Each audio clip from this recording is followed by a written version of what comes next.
Okay, so this session is going to look at the My Courses part of Learn and how you're going to use it for art and design short courses.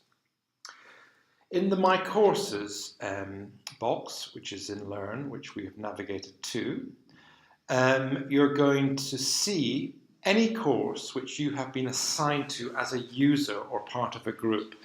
Now, for the most part, you'll be assigned as an instructor if you are teaching the class. You may be assigned as an assessor, you may be assigned as a student, you may be assigned as a whole number of other things, which I will touch on. Now, I can see all the courses that I'm assigned to as the coordinator of the Art and Design Short Courses program. So you may see some of your courses in this list I'm scrolling through. But I'm going to find one of my own courses, which I haven't updated yet, called Painting Pictures. I've done Painting Pictures 1, Creating Images, but I'm going to open up Painting Pictures 2, Images and Ideas. This is this course for this particular year. Now you'll know it's for this particular year because we've called it Painting Pictures 2, Images and Ideas, brackets 2016-17, and it says SS1 LLL2, which means term 2. So for example, I teach Painting Pictures 1, Creating Images in term 1, and you see that's LLL1. Don't worry about the SS1 or the LLL, just simply the number at the end. So if you have a course that's run both in session 1 or term 1 and term 2, then make sure that you're using the right one. So for example, Mixed Media 1 happens in term 1 and term 3. So you'll notice up there in Mixed Media 1, it goes LL1 and LL2. So back to Painting Pictures 2, Images and Ideas. I know this is my course.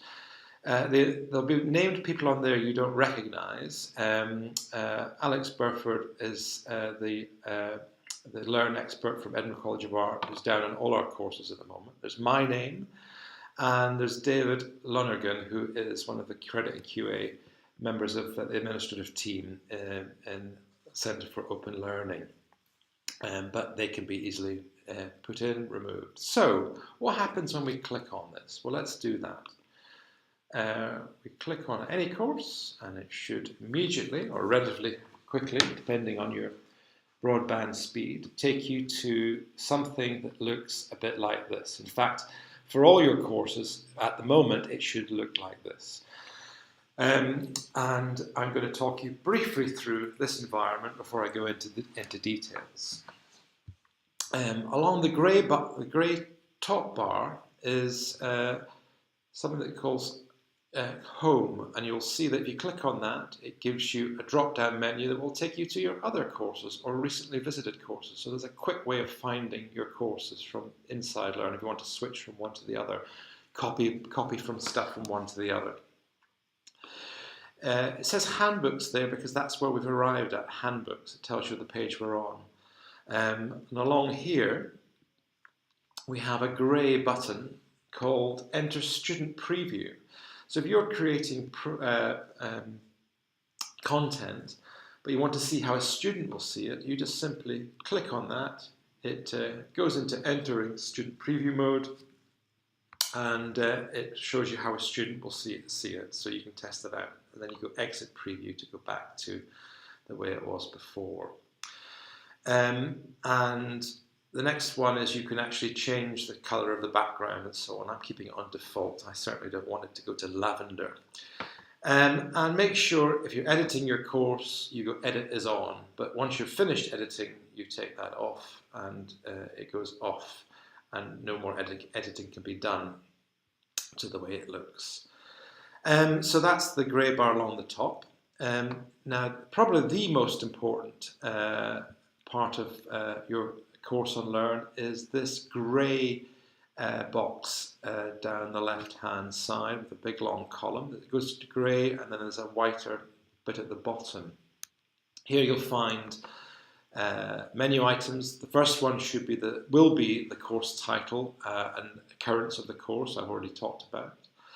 Now, it will have a tab called Course Information, Handbooks, Reading Lists, Content, Weeks 1, 2 and 3, and assignments 1, 2, extension, special circumstances, my grades, help, admin area, etc., as you can see down there. Now, none of these are essential, and all of these can be changed, retitled, moved, and so on. And we're going to get you to do some of that shortly. And I'll come back to that in the next session. But let's just say, for example, we wanted to change what happens in week 1. So if you click in week 1, you get a blank page, and it's very helpful. It says it's time to add content. Use functions above to add content. There are 3, you'll always find these 3 drop-down menus to add things. Now, you can add as little or as much as you like in here. We're going to encourage you just to add what is required and not to duplicate stuff that you've already done. But you, for example, you can create items, files, you can put audios, you can put images, web links, you can put modules in, you can put a lesson plan, a syllabus, a course link. You can create folders within there, so you might have 3 or 4 different folders, and you can have a black page. You can also have YouTube videos, Flickr videos, and Media Hopper video, which I'll talk about later. And you will use tools, because you'll see down at the bottom there's a place where to add Pebble content, and that's going to be a very important part of what we're going to be doing. So this is the Learn environment inside a course, and this is pretty much what a student will see. But the first thing we're going to get you to do in the next session is show you how to change the menu items here so it fits more closely with the course you're actually delivering. And I'm going to make some suggestions about how you do that, and we're actually going to take you through. Okay, I'll see you in the next session.